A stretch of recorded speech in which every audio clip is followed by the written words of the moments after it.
বঙ্গবন্ধু ভালো না, শেখ হাসিনা ভালো না, জিয়াউর রহমান ভালো না, খালেদা জিয়া ভালো না, এখন তারেক রহমানও ভালো না, ডক্টর শফিকুর রহমান ভালো না, নাহিদ ইসলাম ভালো না, হাসনাত ভালো না, অমুক ভালো না, তমুক ভালো না। আপনি যদি একজন রিক্সাওয়ালা হন, আয়নার সামনে দাঁড়িয়ে নিজের বিবেককে প্রশ্ন করুন, বৃষ্টি নামলে 30 টাকার ভাড়া 50 টাকা হয় কিভাবে? স্টেশনে যাত্রী অনেক দেখলে গাড়ি না থাকলে 50 টাকার ভাড়া 100 টাকা হয় কিভাবে? আপনি যদি একজন দোকানদার হয়ে থাকেন, তাহলে আয়নার সামনে দাঁড়িয়ে নিজের বিবেককে প্রশ্ন করুন, এক্সপায়ার ডেট না থাকার পরেও কাস্টমারের কাছে কতদিন বিক্রি করেছেন?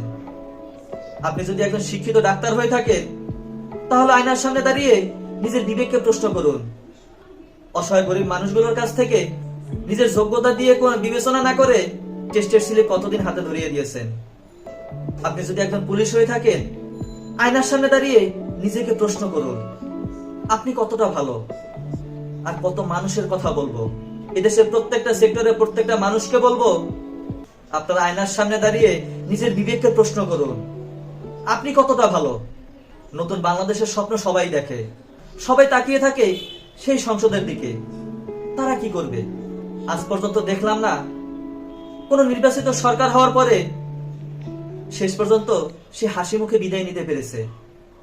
আপনি তাদের দিকে না তাকিয়ে আগে নিজেকে পরিবর্তন করুন, নিজের পরিবারকে পরিবর্তন করুন, আপনার আশেপাশে 5টা মানুষকে পরিবর্তন করুন, আপনার পাশে না খেয়ে থাকা মানুষটাকে টেনে কিভাবে তুলবেন সেই চিন্তা করুন। নতুন বাংলাদেশ গদিতে বসে কোনো সরকার পরিবর্তন করতে পারবে না। আপনার আমার সবার মানসিকভাবে, মেন্টালি মানসিকভাবে পরিবর্তন করতে হবে। প্রত্যেকটা মানুষকে মানসিকভাবে পরিবর্তন করতে হবে। অন্যকে দোষারোপ না করে আগে নিজেকে পরিবর্তন করুন, নিজের মানসিকতা পরিবর্তন করুন, তাহলেই দেশের পরিবর্তন এমনিতেই হয়ে যাবে ইনশাল্লাহ।